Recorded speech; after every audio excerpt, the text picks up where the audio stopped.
Hello, and welcome to Casual Shenanigans Gaming, a podcast all about DayZ, Battlefield, and all things PC gaming related. I'm your host, JERMgaming, or Jeremiah, and tonight I'm joined by Dave, the not-so-evil Viking 13. Hey, guys. And special guest, Jake from InTheWorksMedia. What's going on? And Joel will probably be joining us a little bit later, but actually right now he is finishing up the Norman movie cast and crew podcast thing. I'm not really sure what he really called it, but live stream Q&A. For those of you who don't know, Joel's movie, which we've been going on and on about for a month or two now, it was successfully funded. The Kickstarter ended like 2 hours ago, and they pretty much doubled their goal. Doubled, yeah. Oh, they got over 14 at the end? $14,241. Yeah, so that was just amazing. So thank you to everyone who contributed to that. You guys have a big part in making it happen, so we really appreciate it, and I'm sure Joel will say the same thing when he gets in here, if he actually does, unless he forgets and leaves. He'll be too busy like rolling his giant pile of money. I don't think they just give you the money immediately. They're like, oh, the Kickstarter ended, turn your printer on. That's how that works, right? Okay, so we'll start the podcast out with the news, and then we'll be getting into Battlefield, which will be the main topic for tonight. So this first bit of news will be a blast in the past for anyone our age, and then for young people, you won't care. But Myst Masterpiece Edition is coming to Steam. Yes. I don't know about you guys, but this was probably one of the first 3 games I ever played was Myst. I watched people play it. Does that count? I didn't play it well. Like, I pretty much never got off the first island because I was 6. But yeah, I had it. I have a strange displeasure for like adventure point and click type games. I don't know what it is. I think I played too many when I was a kid and I just kind of got over it. I think it's the gratification of finally figuring out some incredibly hard puzzle. Like when you finally do it, you feel like, oh, this is amazing. And then 5 minutes later, you're stuck up against a wall of something that doesn't make sense. I used to play nothing but adventure games. I played like Trader's Gate and something about Atlantis and Mysteries of Egypt. I don't know, a bunch of like those old point and click ones. They're a lot of fun. What's the OG point and click adventure where it's just like text and you just type it in?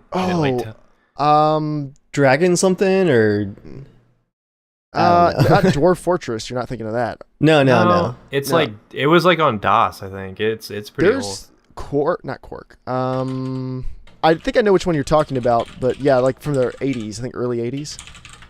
Oh, there goes Google. Anyway, but Real Myst came out in 2000, was a 3D remake of the old game Myst, and now Real Myst Masterpiece Edition basically just improves compatibility for modern computers, adds some navigation aids, adds a flashlight. You can either do it in full 3D like the Real Myst, or you can do point and click. And there's a thing to speed up walking. So anyway, it's going to be $18 for people who own Real Myst, and then it's probably going to be like $25 for everybody else. It's a little expensive. Yeah. Well, I mean, Age of Empires 2, when it came to Steam, was also $20. They know when they've got nostalgia on their side. That is true. Yeah, I don't think devs are shy of pumping it for a few extra bucks. But you can rest assured, like first Steam sale, it's going to be down to $5 or something, $5 or $10. Yeah, I see that as a $250 title, honestly. Yeah. It looks like Rust, like from the screenshots, the graphics quality. It just made me laugh. It has that, at least, I think it's the trees. It has that blocky, like 90s CGI feel to it. So is that good for Myst or bad for Rust? Rust has kind of like a Minecraft style to it. At least because Rust is like almost 20 years newer than Myst. Yeah. Just throwing that out there. Rust is also an indie alpha game, though. Yeah, but 20 years, Oculus. Oculus Rift's first exclusive launch title is officially Eve Valkyrie, which is a dogfighting extension or kind of a actually, I think it's almost like a standalone game. I've never heard universe. of that. It's set in the Eve universe, and it's a dogfighting game. It was used to demo the device initially. That's what got everyone like hooked on how cool the Oculus Rift could possibly be. Space combat, yeah. Yeah, which I'm not really excited about Eve so much. I'm more excited about Star Citizen. I think Star Citizen is where I make the jump to 4K and an Oculus Rift and a surround setup. Like, I think that's all going to be Star Citizen. Speaking of fan noise, the computer that powers that monster. Oh, please. All I need is like two 780 Ti's. Okay, Arma 2017. Now, there was like the 2017 mod for Arma 2. Actually, it was like the mod for DayZ. Yeah. Did either of you guys play 2017? Nope. I played it, actually, a few hours. How would you describe 2017 for someone who had no idea what it was? DayZ was the idea of a survival game that punishes you for playing, basically. And then 2017 was like the natural extension of that, where it was like more punishment and less reward. I liked it. It was really hardcore, but it was really hard. Like, I found so many backpacks full of tin cans. Because it's set like way after the apocalypse, so there's like literally nothing left. Yeah. It was interesting. It really is the road then. Yeah, basically. Well, there's going to be a new mod 2017 for Arma 3. And that's going to set it in Altus, but they're actually getting rid of zombies. They were going to have like some infected humans in there, but they decided just to get rid of that. And it's just really going to be focusing on some actually other creatures they're creating. And it's just supposed to be like survival horror, which DayZ isn't, like DayZ is scary when you first play it, but after you get used to it, DayZ never really is scary. Now maybe if we get tense. To the point, it's not scary. It's tense, but if we get to the point where like you come into a town and 500 zombies surround you, maybe. But until then, like it's not really a scary game. It's tense, but it's not scary. But it sounds like they're trying to take 2017 and branch off and go to an actual horror game. That's exciting for me because it sounds like a multiplayer DayZ style version of Stalker, and I love the Stalker games so much. That hardcore survival. Actually, okay, don't laugh at me, but I bought them all again today on GOG just because of all the extra features. Like, I own a couple copies of each, including collector's tins that I bought on eBay from Europe. But there were more bonus features on GOG, and I was like, well, I can probably give the codes away at some point. So I bought them again. Makes you feel good. Help me. All right, former Infinity Ward people who now created Respawn, they're the people making Titanfall. They have released the system requirements, and this was like the funniest news headline I've read this week for video games. PC Gamer actually, I think, said this one, or was no, Maximum PC had this as their byline, was Titanfall minimum spec requirements revealed. Can your computer handle it? Well, yes, the minimum requirements are basically the same as Modern Warfare, which is 7 years old. You need an Athlon X2 or Core 2 Duo with 2.4 gigahertz, 4 gigs of RAM, and a 8800 GT. Oh, man. That is old school. So basically, if you can emulate Windows on your iPhone, you're probably set for Titanfall. Now, it doesn't say what they didn't give the recommended requirements. But the minimum requirements, if nothing else, that should mean the game runs really well on a range of hardware. So, I mean, kudos to them for that, but it also means they're not probably pushing the boundaries of what game engines can do. It's not Crysis. I'm actually kind of curious to see how far they go on PC because they've promised a good PC port. Yeah. Like I don't think it's actually a port. I think they're actually deving it. They're actually doing a PC dedicated build. So well, that's the same thing that they said for Call of Duty Ghosts, or they didn't, but I mean Activision said for Call of Duty Ghosts. That was a lie. that 40 gigs, all that 40 gig download really got you was really high res textures that didn't look that great, low poly models, and a really, really slow frame rate because it was poorly optimized. Yeah, tell me about it. I've been very vocal about being pretty hacked off that I wasted money on the PC version. Because in order for me to play it, I have to disable a graphics card. Yep, same here. Unacceptable. At the time, I was running dual 7950s, and I was getting like 25 frames per second. I mean, which is just insane. Like I was able to run Modern Warfare on, I don't remember, like a 9600 GT and an old Core 2 quad, and it's really using like the same engine pretty much. I mean, for everything they talk about how they've made improvements and updates and stuff, it's the same engine. Well, I was getting below 60 frames per second with two cross-fired 7970s. Yeah, it was AMD cards like, I think it hated more. Did you ditch your 7970s in the Bitcoin craze? No. Oh man, that's what I did. I sold both of mine, made like hundreds of dollars, and now I have a 770. It was good. No, I actually I got these for free from doing the Crisis tournament thing. Oh, okay. Way back when, and I'm like super attached to them because of that. Oh, okay, all right. So yeah, that's Titanfall. Now, it also sucks. You've got to pre-order it to get into the beta. I was looking forward to playing the beta. Wait, I thought they said you don't. Wait, have they changed that? No, yeah, they said that you don't. There's no requirements. They're going to be doing it in waves, and they hope to get as many people as they can into the beta. Nice. Oh, they changed that. So okay, no purchase necessary. It's probably. Hopefully, I was thinking, did they not learn anything from Battlefield 4's launch? Like, it would have been probably better. You'd have fewer people who didn't like the game buying it if they did something like an open beta. Okay, well, that's good. I mean, even with Origins, like money back guarantee, you could always buy it day of and then return it if you didn't like it. But, yeah. Which Steam has not replied to that yet. I'm surprised. Well, it's a pretty awesome feature. Yeah, but Steam has a lot of other things going for them, like good. Yeah, really. I feel like they would have no incentive to do that because they offer so many sales and stuff. Like people would buy it for like a penny, you know, like when they have like the 250 sales, and they're like, "Oh, wait, I don't want to play this anymore." Yeah, Valve is not going to introduce stuff like that to Steam until they have to, probably. Speaking of Valve doing things, did anyone else get an invite to the in-home streaming today? They sent out another wave of beta invites. I did. Woo. I did not. Oh man, I mean, it's cool. Like I got mine, I guess, like 2 or 3 weeks ago. Yeah. And it's cool, but I don't really have a need for it. But it's fun to play with. It works really well. I was very surprised at how well it worked.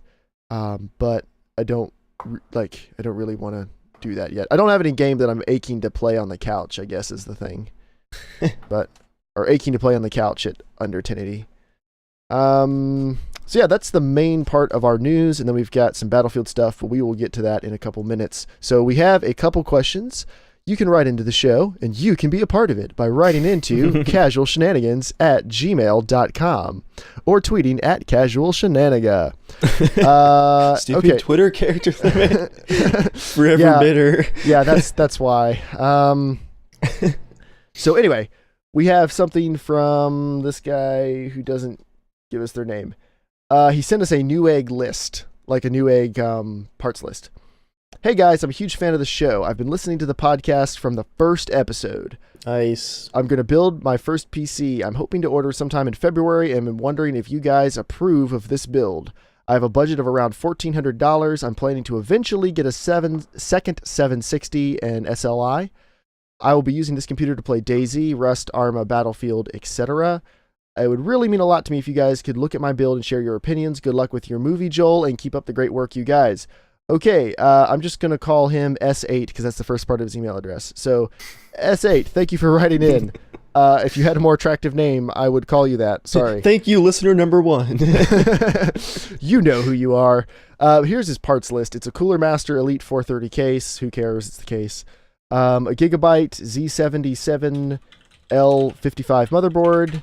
An EVGA superclocked 760, a Corsair HX650 power supply, an i7 3570, not the K version, just the regular 3570.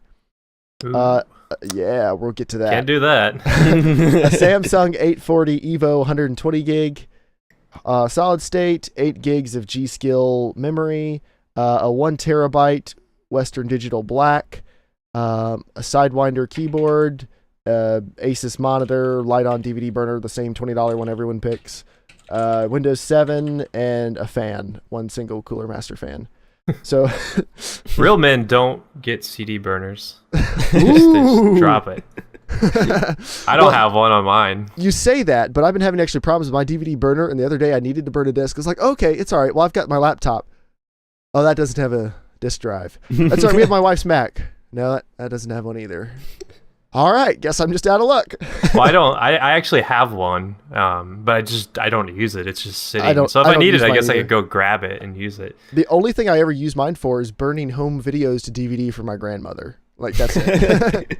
I think mine's actually a Blu-ray one too. Very It's nice. fancy. It was like $200 or something back in the Real day. men have Blu-ray burners. Yeah. Blu-ray, because that's the format of the future. My copy of Windows actually won't boot without the installation disk in there. I don't know what is wrong with my installation, but Microsoft is... Every time you boot, you have your installation disk in? Yes. And So you have to listen Why to are you trying to get me to convert to Windows 8? Why do you keep trying to get me to do that? the problem is that this build is upgraded like 3 times as far as the OS is concerned. Just so reinstall, Dave. I really need to. I might this weekend, actually. I'm You can tired of this. actually do a repair install, which would probably fix it. I thought that too, actually. Eventually, Or that, you just got to burn it down, you know? You just got to burn the forest. what is that refresh option in Windows 8 too? Like, I tried that too, and it's like, this is not available because you upgraded 3 times. The only reason I know this is because I've been messing with this recently. If you go in and you initiate it, you can actually do an upgrade, and it'll actually fix all the old files, oddly enough. Oh, nice. So you can try that. Might try that again. I haven't tried on 8.1. I tried with 8. Yeah, Maybe it'll work if you better. initiate an upgrade, it fixes all the old files. I may have to try this weekend. I'm tired of all these issues. This build is old and creaky at this point. Don't try to get me to upgrade to Windows 8 until yours is running well. How about that? 8's My pretty, I copy- like 8. Yeah. Eight's not bad. I just don't feel the need to upgrade. Hey, you get those Battlefield frames, bro. Yeah, well, I get a lot more Battlefield frames when they fix things in the game. Yeah, hey, Jeremiah, join us on 8.1 and you can stutter like mine does. Yeah, actually, I'm stutter free right now, so if you think I'm changing anything, you're It's crazy. a house of glass. Don't touch anything. Everything is balanced. The vortex. I'm Is riding it high on that equilibrium? mantle. Oh, yeah. Nice, nice. So what do you guys think about this guy's build? I laughed at the case. It's a very stereotypical like first PC case with a blue LED fan and the window on the side. It just Yeah. made me laugh. For the money, I would get my case, a Corsair 200R. For $50, it is, I think, is the best case you can possibly get. I absolutely love mine, but whatever I case have you a want, probably fine. I have a Storm Scout 2, which is Mhm. kind of like a fancy case, but it's white, and you don't see a lot of white cases. No, you don't. And you can actually get them for like under $100, I think, at this point. That's a really good one, but I will warn you, it is kind of cramped. Which, if I would have known that at the time, I would have probably. Well, when I was building this, I wasn't thinking, "Hey, I'm gonna have 2 giant 7970s in it." But then when I put it all in there, I'm like looking in there. I was like, "Man, I don't really have much room," and I have to if I take it apart, I have to systematically take it apart. Well, that was the problem with my Antec 900. You know, that's like the most popular computer case ever, I think. And I had issues with mine running graphics cards. As soon as you got above 9 inches, you just couldn't get because the hard drive's cables went straight into the side of the power of the graphics card. So there was just nothing you could do if you filled all your hard drive bays up, and swapping a hard drive out took like 10 minutes. But my 200R, I was able to get 2 7950s, a sound card, 5 mechanical drives, and 2 SSDs, and a large cooler all in there. So, I mean, for $50, I really think like Corsair makes some nice cases. But I mean, the case really, that's more of a personal. I'm just a big preference fan thing, of like too. an understated case, like Yeah. not any kind of blue LEDs, just very But this is simple his first and nice. gaming PC, so he's got to get the crazy case. Everyone It's does true. it. Everyone does it first. You got to get the LEDs crazy everywhere. case. In 2 years, you'll hate it, and you'll switch to something else. Probably. That's right. For me, I think the biggest issue I see with this build is the fact that you're just getting a regular 3570. Yeah, you gotta go K. Yeah, you got to get a K just because, like, the 3570, I have one, and that is a super easy to overclock processor. Like, if you can't get it to 4 gigahertz, you're doing something wrong, and you can most likely get it to 4.5 with almost no effort. Not Especially, me. go ahead. I was gonna say not me. I got a bad beat on mine. Oh, what's yours too? I think it's 4.2. Ugh. I couldn't get it past that. And that's with the H100i. Yep. Huh. I mean, it's not really the heat. I don't know. I think it's something with the voltage on the CPU. Okay. I don't know. It was a mystery for months for me. I mean, you have to get a little bit lucky. Like mine, it'll go to 4.5. It took 5 minutes to get it stable at that. It will not go above 4.55. Like, the voltage doesn't matter, the cooling doesn't matter. It just won't do it. So it kind of depends on your chip. But the 3570, like, you can really, I mean, you're spending $210 for the 3570. The 3570K is like what, 220? I mean, it's a tiny It's worth difference. it, You can get them yeah. for $200. I got mine for 170 on Amazon used. Well, if you have a Um, micro center in the area, I don't know where this particular person lives. They always sell Intel processors at a discount. And they're always running crazy in-store deals. Like 4770Ks for like 250. Yeah, but I mean, it could be worth an hour or two drive if you could get one for dirt cheap. But get the K, just even if you don't plan on overclocking now, build the computer, get used to it, and then 2 or 3 years from now, if you feel the performance is slipping a little bit, you can always overclock it then, you know? But I would definitely have a plan to overclock it sometime in the future. So I would also add in like a Cooler Master Hyper 212 cooler in there probably. That's a great value. Basic air cooler. Got my processor to 4.5. Did you say you had? I have a 770. No, his. In this build. It is a EVGA GTX 760 superclocked. So it's got the ACX cooler, 2 gigs of memory. You know, I would almost say like a lot of people tend to, when they're building a computer, they tend to go hard on like SSD, fancy case, all that stuff. But I think really the way they should go is spend a little bit more on the graphics card, because that is the most expensive investment. Mm-hmm. I think a 770 is a worthwhile upgrade on a build like this, especially since, didn't he say he was going to play Arma? He's going to play Arma. Yeah, he's going to play Arma. And I mean, in this EVGA card, it's 250, and I've got the exact same EVGA ACX cooler superclock card, except mine's a 770, and mine was only like 320 on a sale. So, I mean, that's not a very big bump in money considering what you're going to spend on the computer, and you are going to get a significant bump. Oh, yeah. And then after the 800 series comes out, you can always just pick up a second 770 in the future. I mean, if I was them, and they're building this on a budget, you've got NVIDIA about to roll out the next generation of cards. Typically when that happens, the old generation goes on sale. So, I mean, if he's willing to hold out a little bit, he or she, since we don't actually know. Yeah. S8 number 1. Doesn't really tell you. If they're willing to hold out a little bit, they might be able to actually score an upgrade for the same price as the 760 is now. Yeah, I mean, probably it'll be like... March or... Yeah, but you'll probably be able to get like what the 860 will be basically a 770, you know, rebranded, and you'll probably be able to get it for like 230 to 260, somewhere in there. So, you know, it might be worth waiting. If you just can't wait, maybe just buy like a used 670 or something that's decent for now, and then plan on flipping it for the same amount of money when these come out, like when the next generation comes out. Now, if you do plan on SLI, because you did say you plan on doing it, your power supply is a Corsair 650 watt. Now, I ran double 7950s on my 650 watt. It's doable, but 770s and 760s use more power, I believe, than a 7950. So I was kind of close to the limit. So, you know, I might like even just get a little bit of older graphics card, save your money from the 800s come out, and then get like a 750 or an 850 watt power supply. I don't like recommending people get bigger power supplies than they need it, because most of the time people don't need more than 500 or 600 watts. But you've said you plan on going SLI, so if you plan on doing it, give yourself a little more headroom. You gotta be like me and get 1200. Is that what yours? Is that what your EVGA is? I told you, go big or go home. Oh man! Well, why aren't you running like triple cards? I don't think I could get another card in my. It's so cramped in there. That power bill. I think if I got a third card, I would actually have to consider like some sort of like custom liquid cooling, because it would be so warm in there. Do you have heat issues with your 7970s? Nope. Okay, yeah, my 7950s, I never really had heat issues. I had the Sapphire Dual X's, and they always ran really nice. What do I have? They're Sapphires. They're the 4 gigabyte. I don't remember what they're called. They're overclocked though, so whatever their overclocked version of the 7970 is. Mm-hmm.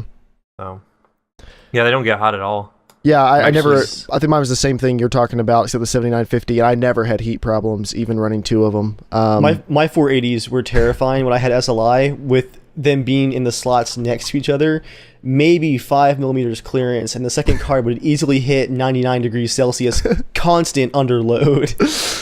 Everything about those 480s sounds like just the worst idea ever. They were just... I mean, they had heat pipes coming out of the side of the card. And they were named after a nuclear reactor. I mean, come on. Oh, okay. I have the Vapor X. That's the yeah, that's what I had. I had a Vapor X, yeah. And it's 3 gigabytes. Nice. Those are great cards. For free, they are. yeah, for free. Well, until the whole Litecoin and Bitcoin craze, for the money, I think they were some of the best cards you could get. My 7950 overclocked was just as fast as my 770 is now, and that's when 770s were going for $400. And 7950s, you could get them for like 200 pretty reliably. So, I mean, that's a crazy good deal. Of course, they're going for stupid money now, but the guy, he's got a 120 gig Samsung 840 EVO. The 840 EVO is probably the best SSD on the market, so you're good there, but you're going to want it bigger than 120 gigs in a year or two, I promise. I think everyone, like I initially got a 120. I think everyone I know who got a 120 starting out or got a 64 starting out moved up pretty much as soon as they could. Do you still have it, or did you go up to like the 240? Yeah, I'm on a 240 now, which is pretty good, but I'm still on my like last 10 gigs of space most of the time. I'm on a 180, but I'm very, very conservative with it, so it works okay. Well, I don't have anything right now. After I died, I was just like... You're on a mechanic? You're mechanical? Yeah. Oh, man. That's like PC poverty. It died, and I was like, man, I'm really mad about this, and I never got around to upgrading it. I was actually thinking about trying out the hybrid ones. I've heard a lot of good things about those. They're good. They are good. If you... Like, really, for gaming, SSDs don't make a huge difference for most games yet. Especially Battlefield. Yeah. What I did, I just kept my old 120 as like a Photoshop cache drive, and I run a couple games on it, and then I run most of my games off just a regular Samsung 320 gig mechanical drive, and then I run all my Windows stuff off my Samsung 840 SSD. But yeah, so Jake, if you're looking to get an SSD, Samsung 840s are awesome. Yeah, I've looked at them. I almost bought one on Black Friday. I was like, I can't do it. But so yeah, that's basically for this guy's build. I'd go to the 3570K. I'd probably get a 750 watt power supply, and I'd skimp on the graphics card till the 800 series comes out, or I would spend more now if you just can't wait. But even if you get like a 670 or something, you'll be able to play all of those games. Not on the highest settings, but this will just be a temporary thing. But I mean, if you're going to spend $1,400, don't compromise in any area if you have to. It's probably worth it to wait a little bit longer and get a little bit nicer. Yeah. So this is another graphics card question from Shane. Hey guys, this might be a little lengthy, so I apologize in advance. It's only one paragraph, but thanks for the apology. He has TLDR. I'm looking at upgrading my graphics card from a 660 Ti to a 700 series card, or possibly a 7950 or 7970. What I want to know is, are any of these a worthwhile upgrade at this point? Are there any other cards you could recommend as a replacement? Or should I look into getting a second 660 Ti to SLI with my current one? The price doesn't matter right now, since I'll probably be upgrading this summer. And he sent me a list of all of his parts. He has an 8320, a really nice cooler, and a really nice motherboard, so I'm assuming he's overclocked it, 16 gigs of memory, a Samsung 840, and a 660 Ti, and he has a 750 watt power supply. So what would you guys do if you had a 660 Ti? I think it's pretty obvious it's not worth it to upgrade to a 7950 or a 7970. I mean, it's pretty much a lateral move. Yeah, that's a lateral move. If you really want an upgrade right now, get a second 660 Ti. Yeah, from eBay. Cheap. Yeah. I mean, for your money, that'd be the best. It could, he could do exactly what we talked about like 5 minutes ago, is just wait. I mean, they're going to be, if he's buying this summer, he's going to be looking at a new round of graphics cards being pushed out. I mean, he could probably find, once those roll out, I'm sure there's going to be someone who gets rid of their 660 Ti for like $120 or something. Yeah, so I mean, shoot, you could probably find one on Craigslist for under $100, I bet. Yeah, and your power supply should be able to handle it. So if you're looking at bang for your buck, get a second 660 Ti. That's a great card still. But just wait. Yeah, just wait. Before you buy anything, really, like give it 2 months. Yeah. Or you could always wait, like, we had a crazy graphics card war between the manufacturers like 3 months ago. Who knows, maybe when NVIDIA comes out with the 800 series, AMD will just be like, introducing the R9 285, it's $50, it's identical to a 290X. Which is pretty much what they did with the 290. Hey, the 290 was amazing until Bitcoin. But they drove the prices up. Yeah, when because they released the 290X, which was just as good as a Titan, but it was $550, I think. And then NVIDIA was like, "Oh yeah, we're dropping the price of the 780 to $500." And then AMD released the 290, which was virtually identical to the 290X, benchmarks, everything, and they released it for $400, which was just insane. But then, like 3 weeks later, Bitcoin and Litecoin exploded, and they were going for like $600, $700. So yeah, oh well. But yeah, wait, get something else. And then our last question comes from Bawis, Bawis. Maybe it's supposed to be boss. I think it is supposed to be. But why the extra I? I don't know. Because he's a special snowflake. All right. Well, he's starting to look into saving up for building his first PC. He's in high school, and he has a job at the local grocery store. Thanks for the context. Sounds about right. His budget will be mid-range prices. Now, it's worth mentioning, mid-range varies from person to person. So by mid-range, I'm going to guess he means like 800 to 1,000. I want to be able to play... 750. What? Let's say 750. Okay, 750. We're not making an actual list for him, so that'll be a little... But he wants to be able to play DayZ, Arma 3, and The Forest once it comes out. He also wants to record gameplay and edit videos. On the same computer, I assume. Yes. Yeah. So he's new to the whole PC gaming thing. He doesn't know anything about it. His question is, can you guys recommend any brands or products to look into saving up for? That's just how he wrote it. That's the first question. He's definitely going to want to go AMD. Yeah. I think. Both processor and graphics card. Yeah, for the money you're going to need to. NVIDIA graphics cards they typically do run you a little bit more because they can get away with charging more. But and then Intel processors. Intel does not care about the under $200 market really for gaming. Like Intel basically starts at 200, and you're going to need to spend probably a 150. Yeah. So get an 8320 or something. I mean, it's a good processor. Honestly, I would just look, if he really wanted to get a good Intel processor, he could probably find a last generation i5, which is going to be perfect for gaming. As long as he's not streaming, an i5 would be able to handle most of the things he wants to do. Well, I mean, the i5 2500Ks, those are crazy processors, and you can get them, new. They're still like 200 just because, but you can get them on eBay for, I've seen them as low as like 120.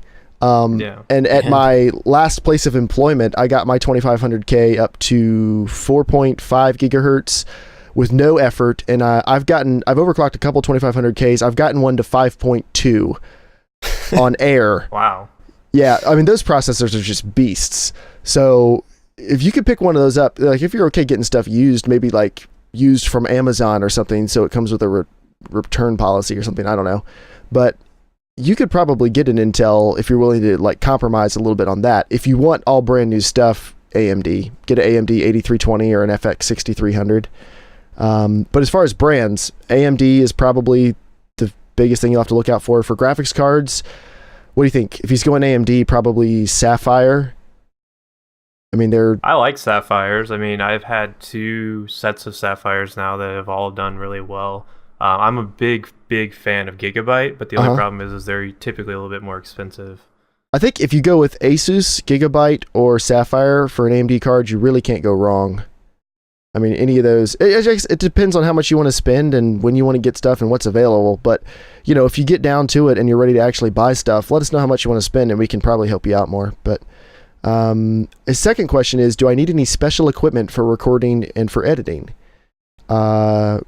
You probably need a video editor of some kind, and you need a mic. I mean, there's Sony Vegas, which I think everybody who has YouTube uses. The most pirated software on YouTube, guaranteed. Probably. I think I'm the only person I know with a legit copy. Oh, I have 3 legit copies. I've had Sony Vegas since like Sony Vegas 6 or something. Oh, wow. Yeah. Sony Vegas, it's popular for a reason, not just because it's cheap, but it's a really good video editor. It has issues with stability and multi-threaded rendering and things like that, but for your money, I mean, it can do most of what Premiere can do for the average filmmaker, and it can do it for like $600 less. So Vegas is good. I transitioned from Final Cut to Vegas, and it was very painful. Why? Because you liked Final Cut?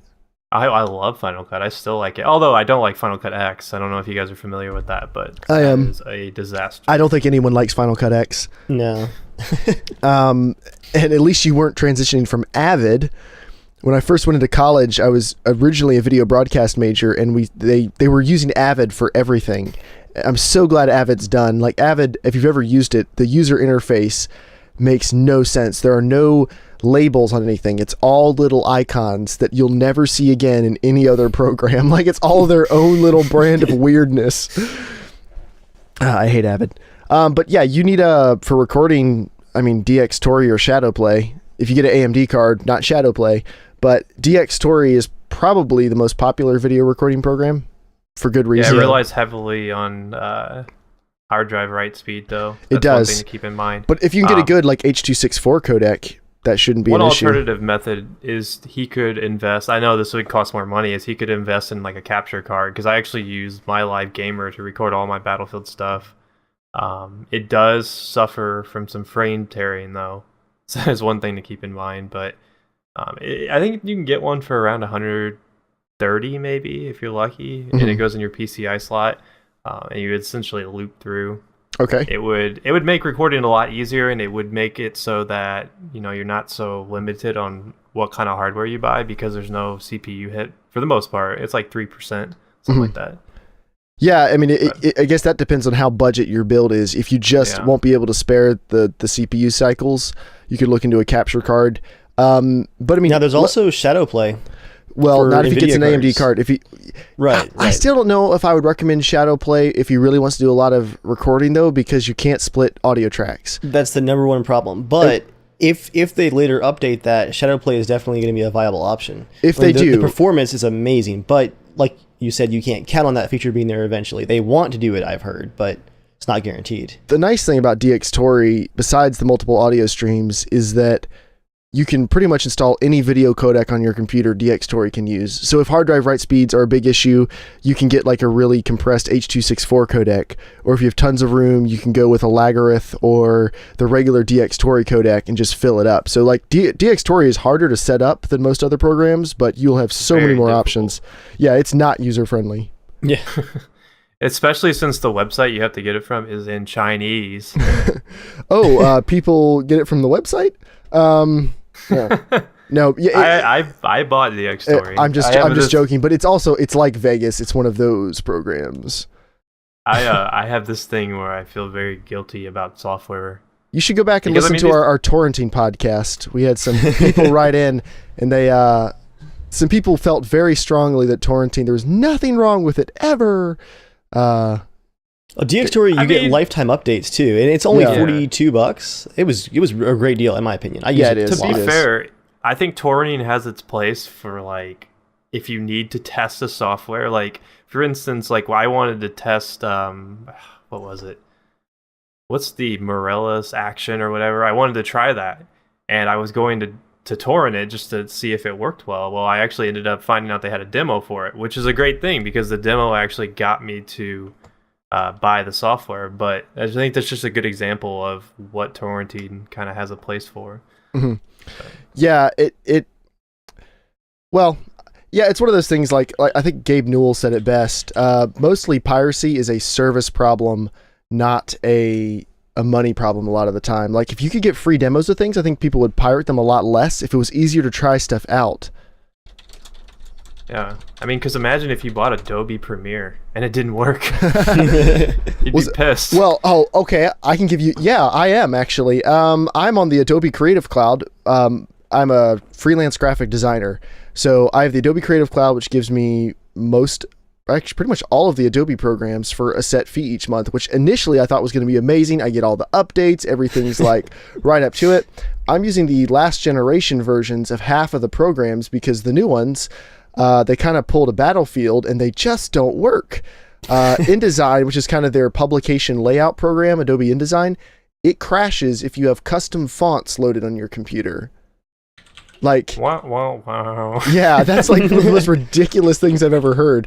So the typesetting and publication program crashes because of typefaces. Exactly. So yeah, you know what? Premiere actually works really well, but for Photoshop and InDesign, I bought the new ones and I'm not happy. The guy's two more questions. Sorry. Is having more than one screen practical, or is it just for looks? I've seen a lot of builds with more than one screen, and I've never understood why. He's new. He's new. Go easy on him. What do you guys want to take this? I feel like we have some opinions here in the group. I mean, to be fair, I only have one screen for my gaming PC. I use two at work though, so there's the difference.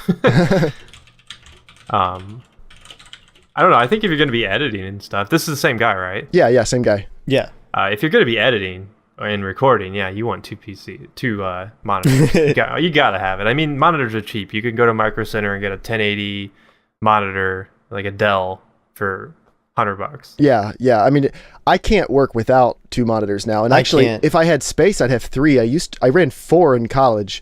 I ran 3 when I was in apartments. As soon as I'm back into an apartment, I'll be running 3 again. Like 2 feels limiting. I wish Joel were here because he hates multiple screens. Like today, he started asking for suggestions for screens to help with the editing process for his movie, and he wanted to buy a screen that was 2560 by 1080p. It was like this freak of nature monitor, like super wide. I've seen those. Those are really popular with editors. Actually, you know what I do, since I do edit for work a lot of times. I have one of my monitors turned sideways.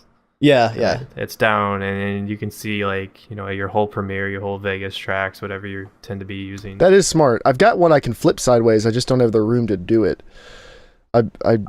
Is that good for video editing then? I mean, it seems like it would be. I'm a big fan of the Dells, actually. I don't know what number it is, but Dells make some awesome monitors. I mean, they make some crappy computers. They do. No, they're monitors because they make workstation monitors. That's their thing. I've got a Dell 23-inch IPS LED that I think I paid $130 for, and it's awesome. The only thing I don't like about it is it's pretty glossy. But that's not a big deal. But the image quality is amazing. I haven't used anything for anywhere close to the price. It's this good. I use my matte Dell IPS for gaming. I love it. Yeah. Response time is great. The colors are amazing. I would say, here's the thing with 2 screens. If you only get one and you've only ever used one, you'll probably be happy. If you get 2 and use them, be warned, you can't go back. Yeah. Like once you work on 2 monitors for a long period of time, you will get used to it, and going back to 1 is very hard. Yep. I mean, it's not like you can't do it. Okay, I don't want to blow this out of proportion, but realistically, you are not going to go back. So there's no turning back now. There's no turning back. Once you take the red pill, you just kind of have 2 monitors from then on. And the guy's last bonus question, it's a question for Joel. I'm going to go ahead and answer it because Joel's not here. Joel, since you do filming, can you recommend a good camera that at least shoots 720p footage? I'm looking into doing short films. I'll answer this for Joel, because this is the answer Joel would probably give. Joel shot his entire movie with a Canon 60D, which you can pick up the body for $500. It is a cheap camera.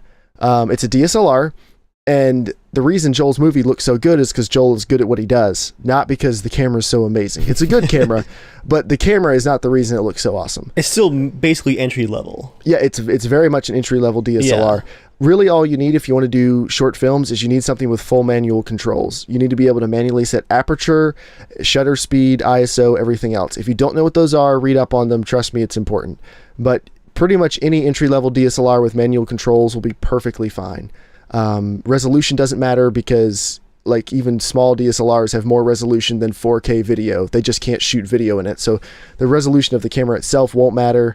I mean, I shoot weddings with a 10 megapixel camera and no one has ever complained.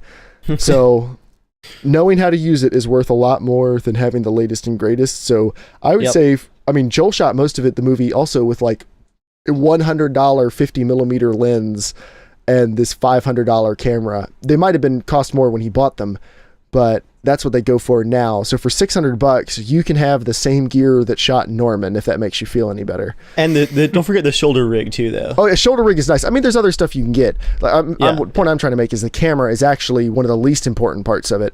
It's just the first step. It's just the first step. Yeah. Knowing what you're doing is worth a lot more. But yeah, a Canon 60D is a great camera then. If you don't know, That's an awesome camera. So get that maybe, or something else. So that's all our reader questions, listener questions. No one reads this. Well, that's a podcast for tonight, guys. Okay, so here's the main topic. And this is the reason that we invited Jake on tonight, other than the fact that, he's really handsome and we like him. Now it's getting weird. We're just warming up, guys. Okay, so Battlefield 4. Jake, I don't know your opinions on the Battlefield 4 launch, really. I know most of the other YouTubers I've played with, but I don't think I've heard yours. So can you give us like the 1 minute long version of what you think about Battlefield 4 since it's come out? Sure. Netcode, staff shells, MBT laws, active radar. There it is. That's what I was waiting for. I'm just using some keywords here. I mean, I'm triggering. What's funny is like I used to post a video every day, and I did that for like 2 years. Every day, or at least like 5-6 a week. And it's like the Battlefield launch has been so bad that I get so frustrated that I can't even post videos on a regular basis. Like I've posted one on Monday, and I told myself, I was like, okay, I'm going to play Mantle. I'm going to experience Battlefield and love it. It's going to be a great experience. But I played and I got mad. And I mean, this is like, we're 6 months into the game. What is it? 3 months, right? 4 months. 4 months. About 4 months. Good grief. Gosh. Yeah, Man. and it's still rocky. Now, did I enjoy my ascent to level 110? Yeah, I had some fun moments in there, and it's fun playing with friends. But I mean, when you play alone, it is just... It's true. Horrible. Yeah. Alone is the worst. It all just stands out so much. I feel like I'm playing Slender Man when I play alone. Like, I get more scared playing Battlefield alone than any other game in the world. Because you don't know what random game-breaking glitch is going to kill you next. Yeah. Well, that's why you just got to come over to DayZ. Join us in DayZ. I play a lot of DayZ. I see you play DayZ. You need to join our squad. A lot lately. You need a good squad. I died recently. I was on a good run. I started the game on like a 3-week run. I didn't die. Whoa. And I got killed by just the worst way possible. And then I respawned. I had another character that lasted 2 weeks, and then I get killed by a dude who snuck up on me with an axe while I was like glitching all over the place. Oh. One of those alpha deaths. I had a Mosin, and the dude walked up on me with an axe. I mean, I don't know. That's why you need a group to watch your back. Most of my dumb deaths are when I'm on my own. You need a group. You just got to have it. Yeah, it's just like Battlefield. I was playing during lunch. And it caught up to me. Worst lunch ever. That's what I did today. I lost my like 3.5 week character that had 300 rounds of 5.56. Like this character has lasted since it was on a third-person server. Had lasted since M4s were everywhere. So everyone had M4s. So yeah. I was completely loaded down with ammo. I died at the Northeast Airfield today. I was in one of the prisons. A guy started sniping at me through a window. I crawled into the hallway. I figured if I couldn't see any land, like there was only one window in the hallway, I figured if I couldn't see ground, he couldn't get to anywhere where he could shoot at me. And somehow he still one-shotted me and killed me. I don't know how. I've got to go back and look at footage. But, I lost. Hacks. Never getting that M4 back. I just painted it green yesterday. But so anyway, Battlefield 4 attached to your loot. No. So they've released some patches recently, and the patches they've made improvements. Like the patches are definitely a step in the right direction. And for the first time, I am consistently enjoying Battlefield 4. Not really more than Battlefield 3, but I'm not hating it on a consistent basis, which is definitely hard been the to case. enjoy for a long Very time. hard to enjoy. But now they've announced Battlefield 4 Player Appreciation Month, which started this past Saturday. I'm definitely feeling it. Are you feeling appreciated? Do you personally feel appreciated? I saw those bronze battle packs. I'm like, damn, those are nice. Well, that's like I'm level. I got a 25% XP boost. I'm level 110. I can totally use that. Well, that's the first benefit they mention is a battle pack a day. Bronze battle packs too. Yeah, a bronze or silver. I've not gotten a silver yet. The silver's only on the weekends. They're there, guys. okay, Dave. They're there. I opened a bronze today, and I got 2 25% XP boosts, and then the potato grip for none other than the PKP. You're totally gonna go with that on the PKP. Actually, Jake, I was going to ask about your battle packs because I'm a bit weirded out, actually. My bronze ones have been really, really good. All the ones I've opened in the last week, I don't get it. Like today, I got 3 really good camos that I've been wanting, like in the same bronze battle pack. I'm looking at mine right now. I got a lot of scopes, but then the one I was talking about, I got XP boost, potato grip, and then another 25% XP boost. Do you think they actually tweaked it a bit to be a little bit better? Because it seems like compared to the bronze ones I used to get, the bronze I think they're ones just giving you like so that. many. You're just getting luck of the draw now. Well, I'm looking down the page though, and consistently, yeah, my gold battle packs for the last week have been worse than my bronze ones. I don't know what's going on. I think what it is with gold, like you probably have all like the rare things at this point. Yeah. So it's like all you get is XP boost. I don't know. Well, I think it's really dumb to me. Well, also, they're having double XP weekends because that's something they've never done before. That's a special, unique thing they're doing. And community missions where you can work together to unlock gold battle packs. I think they're I think that's kind of cool. I actually think that the community mission thing is cool. But they've done them before, though. They did them for Battlefield 3. They did like, they did that when they were releasing DLCs. They did the first people to like so-and-so air kills or so-and-so infantry kills. They've been doing that. It's not like this is something they just dreamed up to appreciate us. They're just taking all their normal promotions and then shoving them under the tent of Player Appreciation Month. But the thing that's the dumbest to me is the shortcut bundles. You unlock all grenades and handguns. Now handguns, sure, whatever, but unlock all grenades. If there's anything Battlefield does not need more of, it's grenade spam. I feel like that one's the easiest to get anyways. So what do you guys think about the weapon shortcut things? Go for it, Jake. I see it in your eyes. I hate the DMRs. Now they're like friggin' amazing. I don't know if you guys have tried them since the patch. They're borderline OP now. It's like they went from being horrible to being like OP because they're like super loud. They're like crack, crack, crack, crack. I hate that sound so much. It's like deafening because you can shoot them so like they're so much better now, and it's like everyone's using them, so you're like constantly getting DMR'd. But anyways.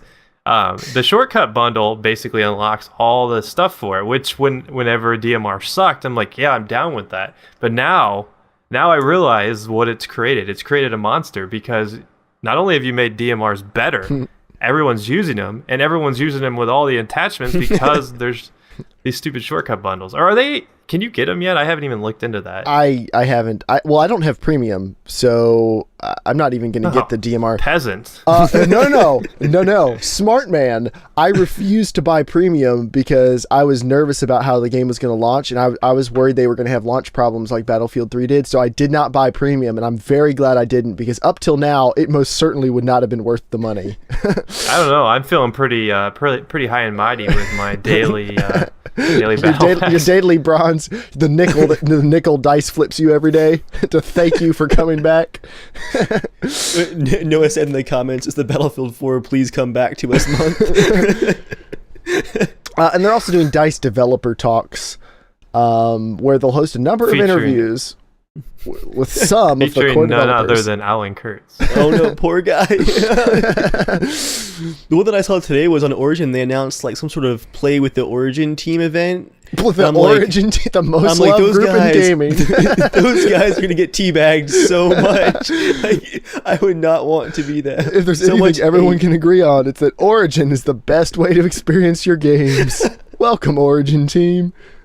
I actually looked at some of the comments on the Ask Dice thing, and like 50% of them, if not more, was fix the game. Fix the game. So, I mean, what do you guys think about the idea of Player Appreciation Month overall? I mean, to me, it's fix the game. That's what I say. It's almost a little insulting. Like especially since most of the promotions are stuff they've been doing for years with Battlefield 3, and they're just now calling it Player Appreciation. Like, I've done enough marketing. Like, I understand exactly what they're doing. They want to make people feel better, but they don't really want to lose any money because the shareholders will freak out. So they're like, how can we take the things we're already doing and just polish those turds into a nice sheen? Maybe get them to a nice bronze, which we can hand to people on a daily basis. In the form of a battle pack like shape. That's all they're doing. They're they're not giving out DLC. They're not like losing any money on this. You don't mind it? I mean, it's not it's not hurting them. I don't want to sound like a jerk, but I think the important part is the patch. Like, forget about all the appreciation stuff. All that's just like extra fluff. It's not really that important. It's kind of cool, but if it wasn't there, I wouldn't care. The important part is the patch that came out. If that hadn't like launched before the month started, it would have felt like an insult to have battle packs as the response. The patch, I think, helped soften the blow of Appreciation Month. To me, it's kind of frustrating that they haven't given us the weapon balancing patch, though. Yeah, you guys realize like we're this far into it, and like they're like, here's what we're doing to the vehicles. Someday. It's like we get this patch, and like they're supposed to do all these things, and it's like, oh, by the way, this patch doesn't have all the vehicle balancing, doesn't have the weapon balancing, which, there's a lot of things in the game that need to be balanced. I mean, staff 1911 needs help. Yeah, they're fixing that, aren't they? Yep. Better accuracy at range, I think. Oh, less boy. damage fallout. To me, but it still shoots pebble. A better player appreciation month would be if they said, all right, we have a major patch coming once a week for the entire month of February, and the whole month is double XP. Like that, that would probably get people playing a lot more. Like something that shows, hey, if they released a patch of the quality of the one they released a week or so ago, if they did that once a week for all of February, like people would love them again, probably. They should do like a server type thing where there's like a no BS server where you can't use any smart weapons. Yes. Those are all banned, and then they have like, no DMR or something like that. I would subscribe to that server. Like, I would pay money for that experience. This is no active radar. This is something I was thinking about today, and I'm curious. Like, you guys have both played way more Battlefield 4 than me, because really, as soon as I figured out it was broken, I play very little of it. I'm playing a lot more now that this patch has come out. But to me, I think the problem Battlefield is having right now is the same problem that Call of Duty ran into, and that was that they tried to add so much in and that have so much customization that it just fails under the weight of its own ambition. Like the thing that made Modern Warfare so great and the thing that made Battlefield 2 so great, I think one of the things was there weren't that many choices of the weapons you used. Like there was a couple core things. They were all felt different from each other instead of like 10 assault rifles that are all almost exactly the same except for like a 5% change in the rate of fire or drop off. And they were actually different weapons, and now they've got so many customizations and tweaks and everything you can do. Everything, like, I don't think they can ever get the game balanced. I mean, I think it's probably just impossible. Not. I mean, what do you guys think? Is that just my impression of it, or is that something you felt too? I want to hear what Yoshi thinks of the patch and the appreciation ones, because he's been playing a lot more than I have recently, I think. Yeah, I've been playing daily now. Yoshi? Mainly, I like the Player Appreciation Month because of the lack of playing I did when it first started, because of all the bugs and issues and stuff. So doing that and bringing out that nice patch is what really, really got me into the game a lot more. So that's how I feel about it. And with the balancing part, call it catch-up month. Right, Battlefield 4 catch-up month. But the balancing part is, yeah, I agree with you. It's probably going to be really difficult, but they should get a basic balancing taken care of. Yeah. I think as a whole, the weapons are pretty balanced. There's not a whole lot of issues there. Because so many of the weapons are really kind of clones of each other with different, they've got different models and slightly different tweaked stats, but overall, pretty much any assault rifle I pick up feels like more or less the same gun. I mean, again, that could just be me. You've got 3 types of wheels in the game. It's just, it's the type of thing. If you're a good player, you can pick up almost any kit and do okay. And if you're a really bad player, the ultra elite, hand gripped, suppressed, compensated, low drag Ace 23. Yeah, it's not really going to help you play that much better because they can't really buff it to the point where it's overpowered. So you're not really getting any huge improvement. So I don't know. It's just, it all feels a little pointless. Their main problem, I think, personally, from the playing the game from the really early stages back during the alpha all the way, which technically I'm not supposed to talk about, all the way up into this. Even when we played at London, it seems like there was a march, so to speak, towards this gravitation of new players, because they knew there was going to be a lot of new players. I mean, they were going really hard pushing next gen. They knew a lot of people who never played Battlefield were going to buy it. So they're like, hey, let's include some things that the new players are going to like. How about as the first launcher, we give you one where you don't even have to aim it? You know, the MBT law. You get within a certain distance of the tank, it locks on and hits it. Most annoying thing ever for a tanker, because for one, there's no way to counter it. For two, it does enough damage where two people with those can take you out in like 30 seconds because it just reloads so quickly. You can't run from it. Yeah, they put things like the staff shell, which I bitch about way too much. They put the staff shell, they put the active radar in there. There's so many things that don't require any sort of precision. I mean, it's the equivalent of putting, like, let's say the 50 cal. You shoot the 50 cal round, and if it's within 5 meters of the chopper, it does damage. That's the same concept. Yeah. And I mean, it's just pointless. It makes no sense. Yeah, I mean, wouldn't a player want to be rewarded for shooting down a chopper? It's like, oh man, I hit a chopper with an RPG. I feel like a boss. No, I missed the chopper by 15 feet, but the game was like, hey, we'll give it to you anyways, and then you shoot it down. Well, they obviously don't think players, they must not think that players want to take the slightly harder but more rewarding route, because they're giving you half the weapons in the game. They're just going to unlock for you. They're giving you content you've already paid for. They're just giving it to you early. And then they want you to feel appreciative of it. I mean, it's it's just dumb. I mean, all right, so let's say set aside all the weapon balancing stuff that you may or may not want to see changed, and you know, we could probably argue all night over what needs to be balanced. But other than Player Appreciation Month and this most recent patch, what do they need to do for the game to officially be a good game as far as you guys are concerned? Like, what still needs to happen? No one-hit kills? That'd be a start. That'd be a start, other than headshots, of course. I think that's the most important thing. Honestly, if they could get rid of that, I would be pretty fine with that. Yeah, I think the vehicle balancing is pretty important. Well, I mean, that bug doesn't exist anymore. It's just the idea, like the feeling that you're getting insta-killed, insta-murked. That's still there. It's something with the net code where it's like it's not registering properly. I mean, I think the best example is when you kill trade with someone. That should never happen. Like, that shouldn't happen. If the game was running perfectly, there would be no kill trading. I mean, is it possible with two snipers shoot each other? Yeah, obviously. But I mean, the way it happens in the game is like the client is recognizing both sides of the bullets, which that's problematic. I mean, you can't have a first-person shooter where the core element, which is shooting, doesn't actually work. That's what I was saying to Dave recently. I was playing in the I don't know if you had this happen, Jake. The W key stopped working, so temporarily my player was unable to move forward. It feels like in 2014, in this era in which we live, if there's anything that ought to just work in any video game, it's the movement keys. Like, that's the type of, that just should be a totally unacceptable bug to have. Is nothing you should do should break the ability to move. That was real fun when you're flying a jet, by the way. I have had really that happen. that, It's only happened a couple times, but each time It's I was rare. like, "Are you kidding me?" It's from Battlefield 3. It actually existed. Really? In Battlefield Oh, 3. it never happened to me in Battlefield 3. Wow. Huh.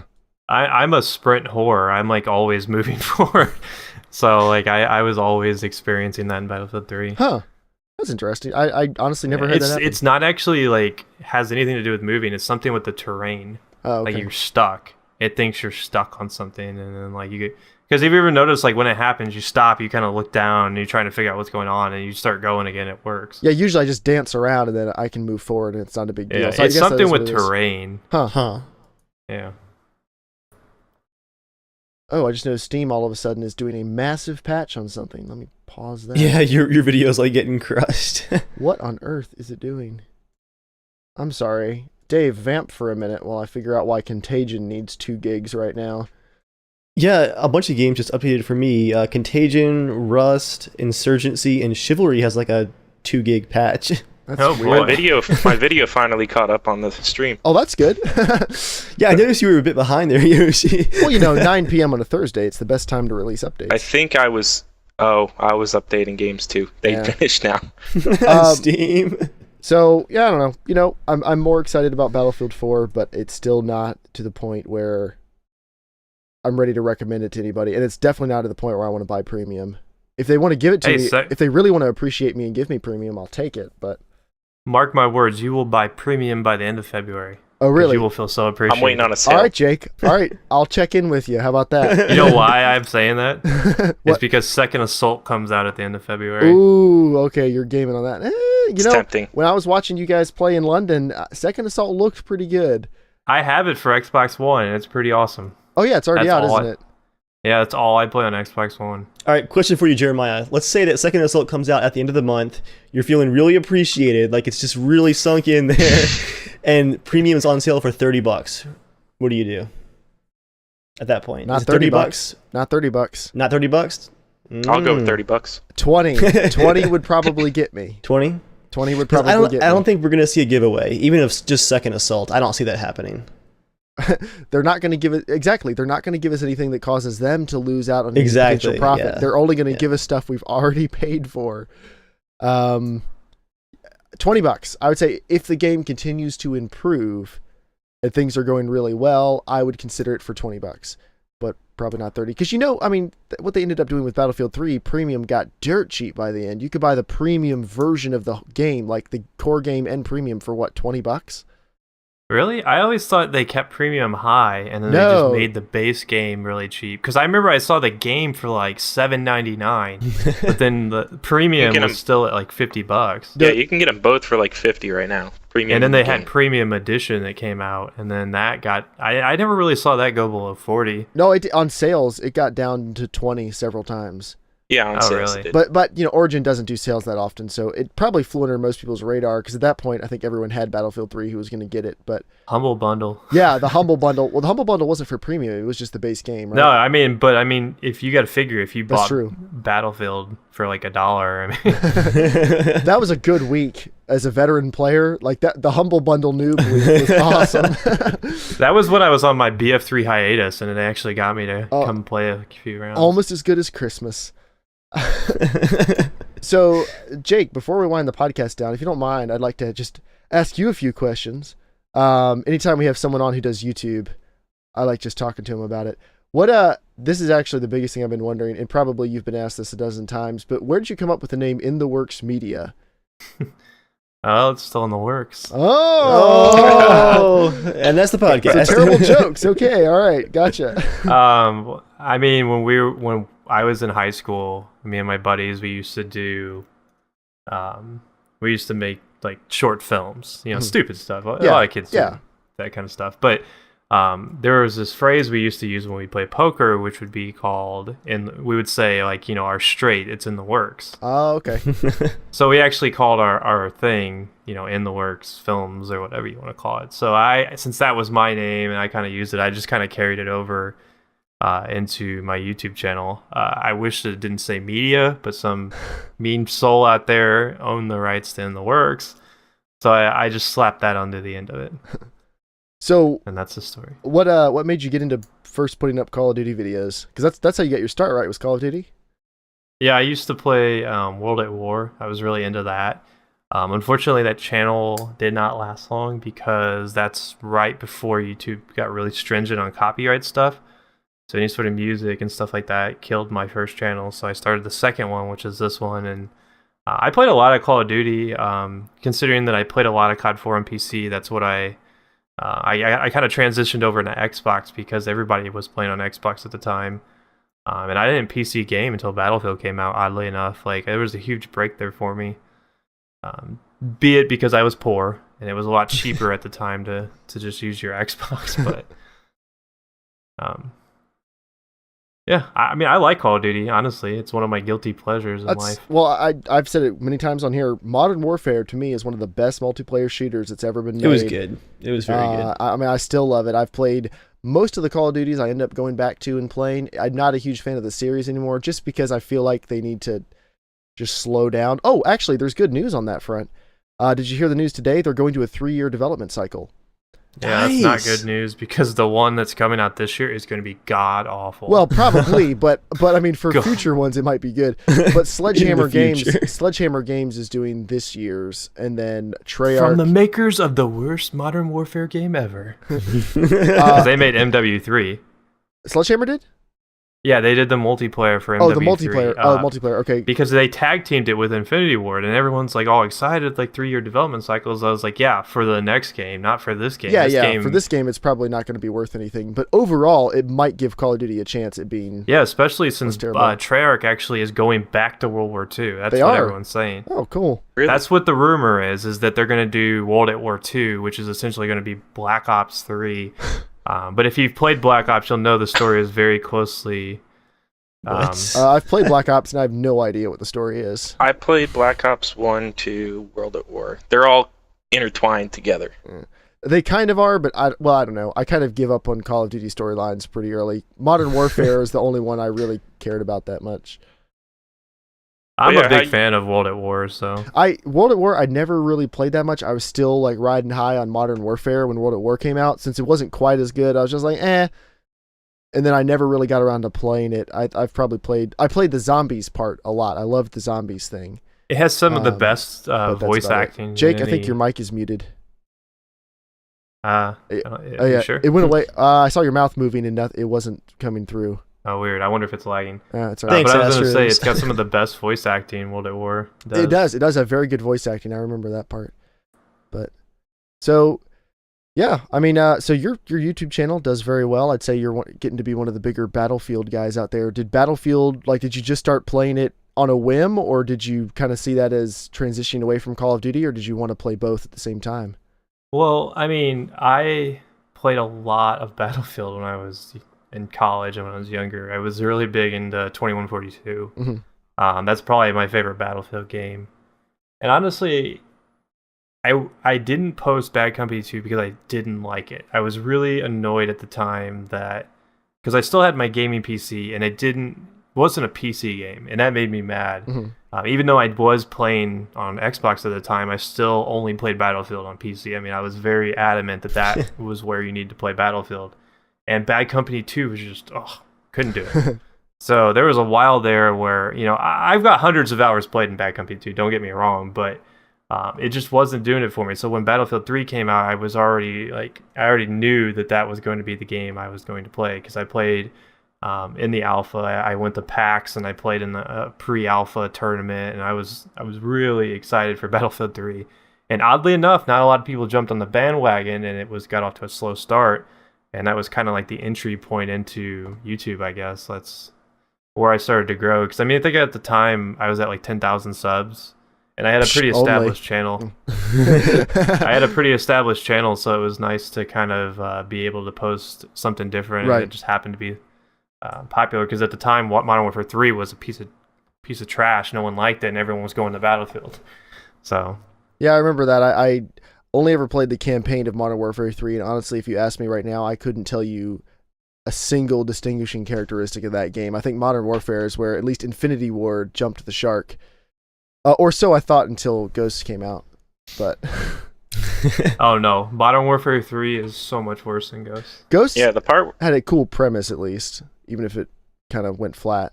But I remember everyone complaining, apparently the multiplayer in Modern Warfare 3 was completely broken. I mean, I never played it. It was horrible. It was the worst experience I've ever had. What was so bad about it? Like, I mean... It's just bad. I don't even know, like, everything about it. There's stupid, like, score streaks where...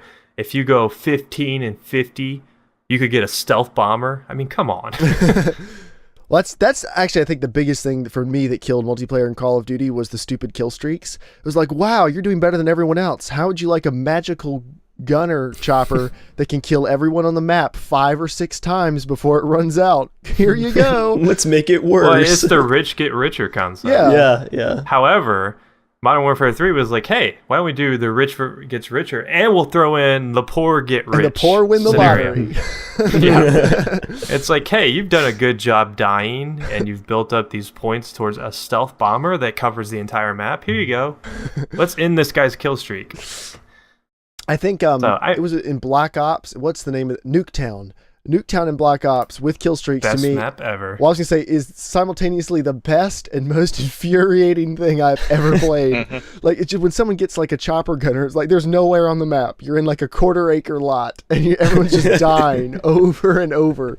But that map is a classic. But it also makes me scream and cry. Yeah, the part where you were saying about Modern Warfare 3 being the worst multiplayer, knowing that Sledgehammer Games was the one that did it explains why I hated it too, because that's the one I hated the most. Well, what else have they done? Even the control feeling was just completely different from all of them, it seemed to me. I think Sledgehammer did. I think what did they do? Dave's Googling right now, I think. No. They did something that was like mainstream. Was it Dead Space? Yeah. wanna They're say. the Dead. They've worked on Dead Space. I don't know which Dead Space, but I I guess thought that was Visceral. that Well, there was like a Scrub Studio that did one. Whoa. Get wrecked. Yeah, I mean, I guess who knows? You know, anytime Call of Duty talks about how amazing this year's is going to be, invariably some people get really excited, some people stay really cynical, and then everyone's pretty much confirmed that, oh, it wasn't that great. And then it still breaks every sales record and so on and so forth. But it won't last forever. Call of Duty will either have to do something amazing or they're going to turn into Tony Hawk or Rock Band. So it's only a matter Or of you time. mean Guitar Hero? You know who owned Tony Hawk and Guitar Hero? Activision. Yeah. Oh, yeah. No. It's all part of the plan, man. Just drive it in the I've ground. talked start about this quite a few times. That's totally their plan. I mean, it's a great Yep. business idea. You take what's hot and you pump every dime out of it until it won't make you any more money while they look for what's going to be the next Call of Duty. They're like the anti-Valve. Valve is like, you want Half-Life 3? Nope. And then they can wait and bring it back. Like, they can wait 3 or 4 years, bring back Tony Hawk, and people will be super pumped and forget that the last 5 Tony Hawk games were total miserable pieces of junk, and people will be excited. Nostalgia is a powerful thing. But I can't It believe, is. I guess Activision, they probably pinch themselves every day that World of Warcraft is still going, and people are still paying $15 They a month. don't. Blizzard, they split. Oh, they split? Oh, when was that? Recently. Okay. They went back to being solo. I don't know why they Wow. ever joined up with Activision, because if there's any company that was basically printing money on PC gaming, it would be Blizzard. I mean, Well, they were just joined financially. I don't think they joined operationally. Yeah. but even it then, was kind of a financially, why weird would pairing. they need it? They were running like Well, 11 because, million WoW players a month. It was because Activision was better at publishing. Oh, okay. Activision is, besides maybe like EA, Activision was the second biggest like publisher out there. So it was more of like a tool if Blizzard wanted to go into the console realm, but that never really played out. I mean, they did Diablo 3 for PS3, but that's about it. Yeah, and that was a really well-loved game. I liked it. No, I mean, from what I hear, people... Well, actually, I think on the consoles it's supposed to be a lot better because it never had that auction house that everyone hated on the PC. So, supposedly, without the auction house, it's actually a pretty decent game. It's just when you add in the auction house, it becomes more about microtransactions and grinding than the classic Diablo experience. Or at least that's what I've heard.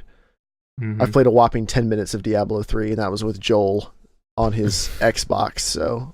that was while we were waiting, I think, for Grand Theft Auto to update or something when it came out. So that wasn't really, It was an amazing experience. yeah, right? not really an amazing experience. But all right, we're gonna wind the podcast down because we've about hit our target time. But while we're on the way out, is there anything any of you guys wanted to bring up? Any parting shots or last topics you wanted to cover? I actually just remembered one. Okay. I don't know if I came into the podcast late, but Amazon acquired video gaming studio Double Helix. Okay. Really? Oh, really? What's Double Yeah. Helix done? They just did the new Killer Instinct for Xbox One. They've done Which was a sham, by the way. yeah, How they've could you done take a Killer bunch Instinct of from Rare? shovelware games. Shovelware, yeah. Yeah, but Amazon's apparently wanting to jump in on a That's interesting. Android-based Oh, console. Okay. Yeah. Here we go. But Here's that the was some peak of news. their career. 2012, Battleship the game. Oh. Battleship the movie, the game. But it turns out Killer Instinct's actually pretty good. Yeah, I've heard Yeah, they great did a things about good job Killer with that. Instinct. Even though like Microsoft gives you one character and then you have to buy the rest. Really? Really? Yeah. Oh wow! Oh my I God. didn't know that. Well, I mean, to be fair, it's free. So I mean, if you had any interest in it, you could That's just true. buy the game. There's no outright with excuse for everything, what but they did with Forza 5, that's for sure. I was just more offended that they would take that from Rare. It's like that. Microsoft bought Rare, which was the powerhouse game maker of the late 90s, and just destroyed them in every way they could possibly do it. And this was like the final blow. It's like, oh, you want to make a Killer Instinct sequel? Nope, we'll give it to these guys whose best game is Battleship, the game. No, it's Battleship the movie, the game. It's not the actual board game. That would be too much fun. Well, I mean, publishers are good at that. I mean, everyone loved DICE until EA and DICE got a little too cozy during Battlefield 3. Like back when, you know, EA used to have a much better reputation. Like I never understood all the EA hate until like 3 years ago. It started making sense. I've been bitter with EA ever since Westwood. I will forever hold a grudge over Westwood. But that was what, 2007? No, Westwood was closed in like 2005. Really? I think. Okay. Oh, What's so Westwood? speaking Command and Conquer. Yeah, the original Command and Conquer. Speaking of Are you which, there's a serious? Command and I love Conquer that. FPS coming out. They announced What? Renegade was great, and there's actually a remake of Renegade coming out on the Unreal Engine, a standalone mod. Basically, it looks really, really good. It has like the buying the vehicles and the base building. It looks pretty awesome. All I want is my Tiberium Wars 2. Yeah, it was pretty good. That was like not your favorite though, was it? Yeah, I didn't hate it, but yeah, it was all right. That was my intro to the Command and Conquer series. That was the first game I ever played where they would actually slow down the game based on the clients. Like the slowest client would slow everyone else down. Jake, you remember I told you about that Dell before the podcast? We called him Commander Dell. It was a Pentium 4, 3 gigahertz with I don't even remember, a 6300 GT or something in it. Whatever card came with it. And that was, so me and my roommate had these custom built PCs, and then this third guy in our dorm would come in and play on the Dell. We set him up his own little desk and we'd play Command and Conquer every night. So as soon as you hit a big map, it would slow down to like 6 or 7 frames per second, because that's all the little Dell could crank out. That game actually made me upgrade my my network switch. I had a 10 megabit switch, and you can laugh at that. That's okay. But you want to talk about nostalgia, though? I got my start with game art and modding in Red Alert 1, editing INI files. I mean, like pixel art Red Alert 1. That game was so much fun. Unit reporting. For me, Red Alert. the old EA racing games like Need for Speed and what was it, Test Drive and a few other Test Drive Off Road and Need for Speed. A couple of those games you could actually swap the car models in between them just by copying the art files from one folder to another. And so I actually, and this was like 12-year-old me who didn't really understand what modding was. I imported most of the cars from Need for Speed into Test Drive Off Road, like the car models, not the actual performance.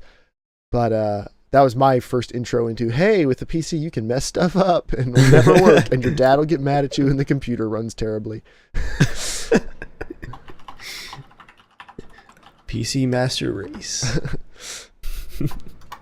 But yeah, so as we wind the podcast down, thank you guys as always for watching. To be a part of the show, write into casualshenanigans@gmail.com, tweet at casualshenaniga, no N. You could follow all of us at JERMgaming, at Evil Viking, at InTheWorksMedia is your Twitter handle, right? Okay, I didn't know if I had the media on the end or not. Dave has to be a little hipster over there who takes the number off of his Twitter name. The only reason I have a 13 is because some jerk I stole the know. Evil Viking YouTube channel only to drop it like 5 years later after never using it. You've It's actually told us available. all. You've told us all, Dave. You can actually still bitter. email YouTube and get it. What? I shit you not. Rebranding 2014. Why, you wouldn't have to rebrand. It would just be wherever they went, it would redirect. Oh, nice. Oh, that would be cool. That might be worth looking Email into. them. If you're partnered, you can usually do it. Oh, cool. I think it's still available. So while Dave's looking into his new Let weekend me project, steal it real quick. Yeah, like, as every listener goes right now, how much is it worth for you?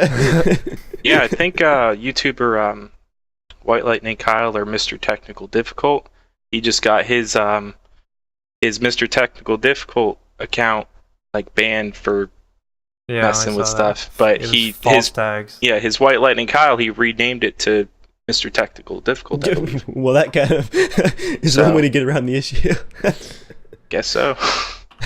But all right. I mean, you could always just change your name too. Yeah. Because like if you look at mine says In the Works. So Oh, nice. Yeah, there's quite a few YouTube users who their URL is not anywhere close to the name they call themselves in game, you could just start calling yourself Evil Viking and your redirect would just be Evil Viking 13. I mean, there's always that option. It's like Menace with Oddbox 701. Yeah, exactly. That bothers me every single time. Whenever I go to his channel, I always type in Menace first into YouTube. Hi guys, Manus here. Wow, you got the exact same level of mic distortion going on there. It sounds pretty much like No, hold on. Let me start eating some chips here. We have nothing but love for you, Manus, if you ever see this. Or are you kidding? But thank you guys for watching. Thank you everyone for tuning in. Jake, thank you for joining us tonight to talk about Battlefield. Yeah, no problem. Feel free to come in or anytime. the lack thereof. Yeah, feel free to come in anytime like you feel that acid rising up in your stomach on the latest thing that Battlefield's done. Just pop right in. We have a nice warm seat ready in the hate circle. Yeah, next time I get fresh off getting killed by active radar, I know where to go. If it happens on a Thursday night, just tweet at us really quick. Be like, I need an invite, guys, right now. I need one. Yeah, Jake, if you want to rage about active radar, I'm your guy. All my hate. I tend to take the staff shell approach, Yeah, but they are staff nerfing. shell, yeah, They're making it a 21 damage weapon now. Oh, why is that the That's last fine. unlock for tanks? I can still shoot you for 50 damage in 1 second with my HE shell and staff shell combo. Battlefield. Anyway, we're not gonna have a podcast next week, unless Dave wants to host it himself, because I'll be skiing. And I don't care about you guys. I actually will be visiting Dave and Joel in their hometown. So I don't know. Maybe we'll bust out a podcast that I can upload later or something. We probably won't, let's be honest. But there probably won't be one next week, but you can tune in the week after. We should do some target shooting too while you're down here. I would probably say yes. I don't know where I'm going to keep the gun while I'm there. Well, if you were to look behind me, wrong side. I can bring, it's true. I can bring it to your house. I've got well, you can see right behind me actually. All that ammo is all 5.56. So Nice. It's kind of burning a hole there. Look, I did like the responsible gun owner thing last year, and instead of buying new guns with my tax return, I bought a safe instead, and it's really empty. I have an empty gun safe. You want me to come bring God, some buddies you guys over would for your safe? You guys would hate where I live. Where do you live? Well, okay, actually, I live. you don't need to hand that out if you don't want Yes. to. No, I live in Illinois. Okay. Oh. Show. Oh. Well, to be fair, we actually just passed concealed carry, so you guys are good. Yeah, And but you guys, I live you guys in were the last Virginia. state, right? It was the last one. I live in Virginia. Yeah. I can open carry. I can open carry before I'm legally allowed to buy a handgun. I can be carrying one on my hip. I used to work for Winchester, oddly enough, which actually was based in Illinois, and it was really weird because it was like they're the strictest gun laws, but yet here is the #1 manufacturer of ammunition in America. I did not Just know that chilling down Winchester is based out of Illinois. That's hilarious. Yeah, It'd only be better if they were based out of Maryland. They moved all operations of centerfire down to Mississippi, though. Oh, okay. Mississippi seems like it'd be a pretty lax state when it comes to gun regulations. It is union free. That is why they did it. You know, I noticed a trend here that every time Joel is not on the podcast, guns come up at some point. Because guns are awesome. I mean, guns are just tools, and you should be safe and responsible. But yada yada yada, shooting stuff is cool. Is that real, Yoshi, or did you just happen to have? Yeah, it's my Taurus PT 1911. Oh, okay, I didn't know you had one. Yeah, cool. It's a 1911, bro. Okay. Hey, all I need to do is get 50 meters away from you, and you can't hurt me. Battlefield logic. Well, that's it right there. But yeah, Thank you everyone for joining us. Thank you for coming out and watching. Thank you for being a part of the podcast. As always, send in your questions, send in your hate mail. We like that too. And send in your really offensive comments on Dave's channel so we can read them out for you. I guess Joel is probably not joining us tonight, so as a reminder, thank you to everyone for helping fund Norman, and it will probably be awesome when it comes out. So thank you all again, and we will see you all later. Night, guys. See you later. Stay casual.